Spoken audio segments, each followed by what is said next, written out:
Chairman PTI Imran Khan के खिलाफ एक और मुकदमा दर्ज। इस्लामाबाद के थाना रमना में साबिक वज़ीर-ए-आज़म के खिलाफ दर्ज मुकदमे में 3 दफात शामिल की गई हैं।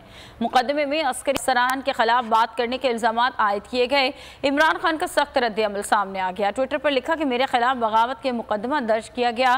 ये मेरे खिलाफ 144वां मुकदमा है। उन्होंने मजीद लिखा कि हमारे सीनियर लीडर अली अमीन को कैद कर दिया गया है। तो नजर आ रहा है सामने लिखा हुआ है जुल्म मिटने के लिए 2 चीजों से मिटेगा भाई।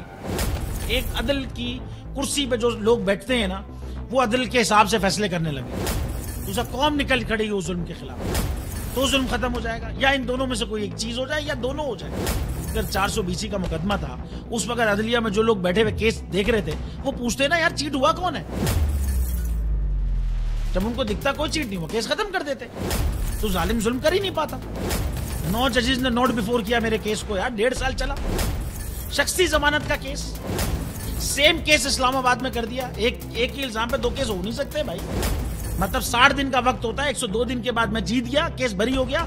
102 दिन के बाद अपील फाइल की, एक्सेप्ट कर ली। नहीं करते ना एक्सेप्ट, खत्म हो जाता ना जुल्म यार।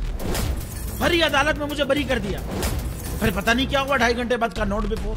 मैं नहीं सुनता ये केस, खड़े रहते अपने फैसले पे, मिट जाता जुल्म। अल्लाह ताला ने बिठाया इन कुर्सियों पे इनको यार, ये अल्लाह ताला की तरफ से फैसले करने हैं। तो या तो ये फैसले आएंगे, जुल्म मिट जाएगा, या कौम खड़ी हो जाएगी जुल्म के खिलाफ।